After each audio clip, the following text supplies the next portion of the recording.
What's up? Welcome back. We're gonna watch The Moral Alchemist, The Count of St Germain by History Profiles. I've actually never seen any of this person's videos, but it looked somewhat interesting from the what's I call it? Fucking the thumbnail. It looked pretty interesting, so I was like, fuck it, let's watch this one. Shit said HP for Harry Potter, bro. It's about to be mad scary. What's up guys, it's Ollie from History Profiles, and today's video will be on one of the most mysterious men in history, the Count of St Germain. He was You do noted to look speak kind of many mysterious. languages. He was an expert of the violin and many other musical instruments. He was also said to study alchemy, science and the arts. First-hand accounts of people that met him several times throughout their life said that he never aged a day. People throughout the ages have called him the man that knows everything, the Wonder Man, and the man. This guy kind of sounds like Dorian Gray, that old story about the dude that doesn't age, and he like put his like life on a photo or some shit, and he like as long as he doesn't look at the photo, he won't age. Man that does Something not like that. die. Let's get into the video. The Count of St Germain's real name is unknown. His background is also obscure, as we know nothing about his birth or childhood. There are many possibilities of Is this guy even real? It's like fucking Jesus. Like we at least know what Jesus was born, you know? the origins of the Count of St Germain, one being that he was the son of Prince Francis Rakoczy of Transylvania. This would account for his wealth and fine education, as he was a man of immense knowledge. Other reports identify him as the illegitimate son of Maria Anna of Pfalz-Neuburg, the widow of Charles II of Spain. Other accounts say that he was alive in the time of Jesus Christ and attending the wedding at Cana, where the young Jesus would turn water into wine. The Count's legend. But if he's like just a fucking time traveler, you know, he's just vibing through history, looking through all this shit, and he's like just inadvertently in all these like famous paintings and photos, you just see him like fucking eating a piece of cheese. Legend is so great that he apparently claimed to have received the staff of Moses from one of Moses' great-grandsons in Babylon in the time of Cyrus the Great, who was the founder of the Persian Empire.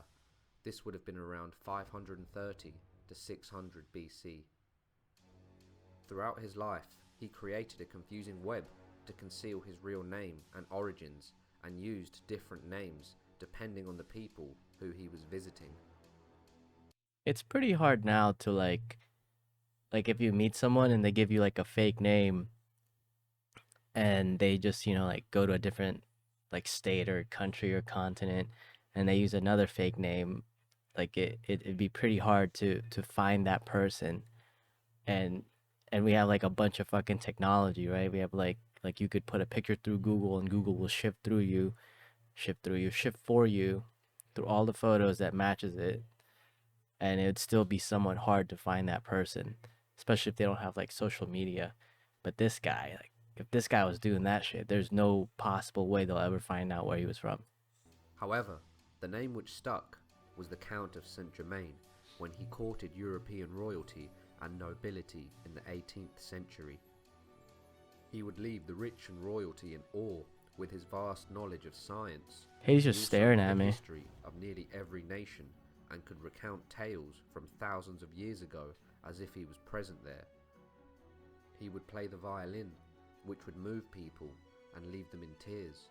In addition, he spoke French, German, Dutch, Spanish, Portuguese, Russian, English, Chinese, Latin, Arabic, ancient Greek, and was even familiar with Sanskrit. The idea that the Count may have been immortal came to be in 1760, where the Count was visiting Paris that year. The Countess von George I actually passed uh the Saint Germain street and where the Saint Germains are from when I was in Paris. It's kind of cool. had heard that the Count had arrived at the home of Madame de Pompadour, the mistress of King Louis XV of France. Alexis's grandparents are The actually elderly Saint Countess was Germains. questioning this. as That's she kind had of met cool. the Count while in Venice in 1710, some 50 years ago. Or like great When she grandparents, met the Count again, St. Germain's. she was flabbergasted to see that he hadn't aged a day, and she proceeded to ask him if it was his father that she had met in Venice. The Count replied, "No, madame. I myself was living in Venice at the beginning of this century. I had the honour to pay you court then." The elderly Countess then replied, "Forgive me, but that is impossible. The Count I knew in those days was at least 45 years old, and you from the outside are that age at present." "Madame, I am very old," he said with a mysterious smile. We're out here looking for a 45-year-old "But then you man. must be 100 years old," said the Countess. The Count then replied, "That is not impossible." The Count then provided details of their previous meetings and what life was like in Venice 50 years earlier. The Count would travel to England and he would contribute some of his own musical creations. If you like wanted to reenact this or, play it out as yourself, you would just need to have like a son, and you just need to tell him significant portions of your life, and he tells it like it was his life. And it would really only have to do it for one lifetime. So like as long as you're dead and he makes new memories or whatever. And because anyone that would remember your fathers would also be close to dying. So if he wanted to continue it, he would also just need to have a son and do the same thing.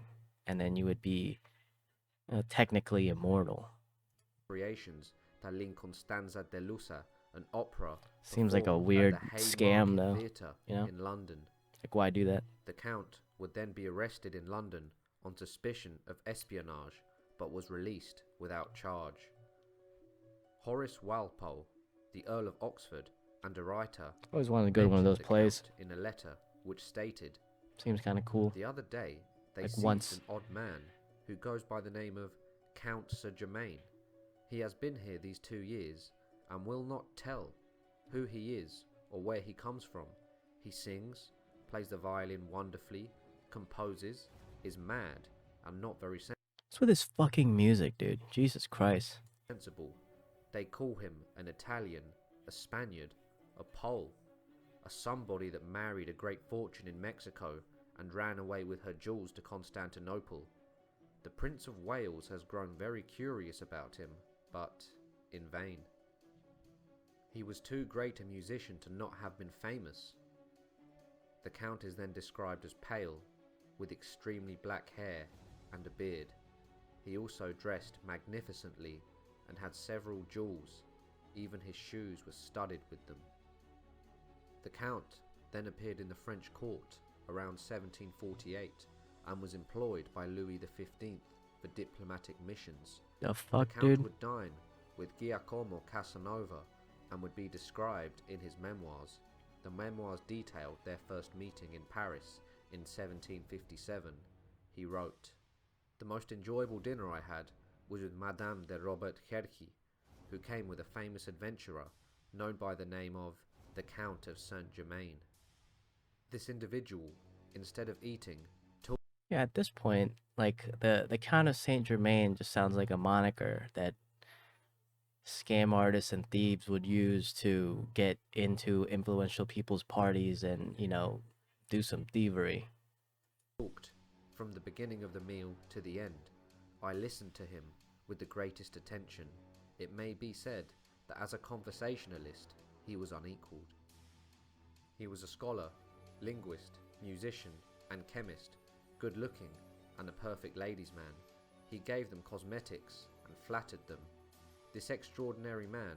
Yeah, you just need like some fucking charisma, your charisma stat up, and literally just figure out who would fall for this. This sounds like a master and apprentice type deal where the master thief showed the ropes to his apprentice and told him to go by that moniker, like Zorro.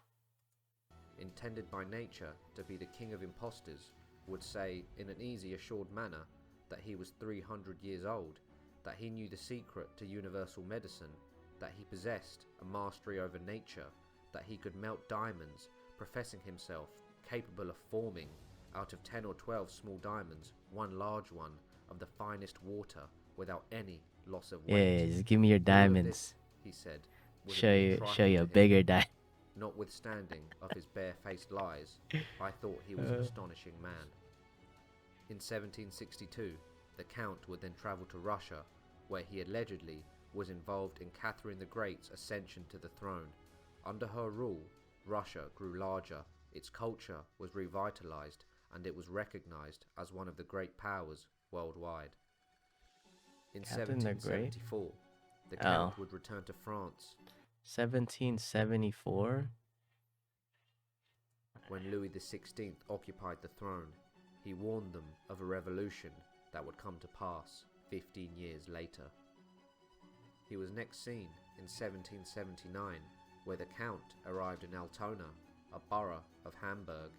He met up with the Prince Charles of Hesse-Kassel, who had a great interest in secret societies. So many names, you know? The Count showed the prince several of his gems, Like and the told him fucking... he knew a better It's like 100 Years of Solitude in this bitch, all these names. method to colour cloth. The prince was impressed with the Count and would let him work in a laboratory and would supply him with materials so he could proceed with the project. The Count and Prince would create jewellery together, and the Prince would recount that he was the only person the Count trusted. He told the Prince that he was the son of a Transylvanian prince, Francis Rakoczy, and that he had been 88 years old when he arrived in Altona. The Count was recorded to have died in his residence in the laboratory on the 27th of February 1784. He was buried the next day in a private grave in Nikolai So he Church is dead. in Eckernford. Now, for any ordinary man, that would have been the end of the story, but not for the Count. There have been many recorded sightings and meetings with the Count up to this day. Official records of Freemasonry show that they chose the Count as their representative for a convention in 1785. Oddly enough, in 1821, the Comtesse d'Ademar, who was a French court official and memoir writer, recounted a conversation she had with the Count. "I have seen St. Germain again, each time to my amazement." Wait, so he's a Freemason? So where the hell did the Freemasons originate from? "I saw him when the Queen was murdered, and on the eve of the murder of the Duke de Berry. The last time I saw him was in 1820. Each time he looked to be a man no older than in his mid-40s. After, in 1821, the Count would take on another identity. A man named Albert Vandam wrote in his memoirs that he met someone This guy talks who so looked slow, just bro. like the Count of St Germain. He wrote, "He called himself Major Fraser, lived alone, and never alluded to his family. Moreover, he was lavish with money, though the source of his fortune remained a mystery to everyone. He possessed marvelous knowledge of all the countries in Europe at all periods. His memory was absolutely incredible, and curiously enough, he said he acquired his learning elsewhere than from books." Major Fraser would then disappear without a trace and never be seen or heard from again. In 1870, Napoleon was so interested in the undying Count that he would put a commission together to collect information about him. The commission was stationed at the Hotel de Ville. Just 1 year later, a mysterious fire would break out, destroying all the Mysterious as information hell. regarding the Count. In later years, many other people would come forward and would claim to have met the Count. Everyone who came into contact with this man realized he was not ordinary. Some thought he was Fucking a liar. staring at us, man. Others thought he was an extraordinary man with the wisdom of a man who had lived many lifetimes. Who was the Count? Was he the son of a Transylvanian prince? And did he really die? Why do people... Alright, not gonna lie. If it wasn't being made as a YouTube video, this is one of those videos that I would not watch to the end because it was pretty boring and definitely seems just like my thought on it is that it's like a group of thieves or at least like a or a Sith situation where it's like a master and apprentice type shit and they, give each other information to pass on and give the tools of the trade on how to be influential and trick rich people to make yourself seem more mystical and shit so you can live in high society and make some shmoney. But also, you can technically gain the knowledge of hundreds and hundreds and hundreds of people and over thousands and thousands of years from just watching YouTube. Like basically what we're doing now. We can watch any YouTube video we want, any topic, how no matter like how big or mundane it is, you can use it on the YouTube search engine and find someone making a video off of it. Like who would have fucking thought someone would have made a video on the Count of St Germain? Like, the shit is fantastic. It's magic. See you guys later.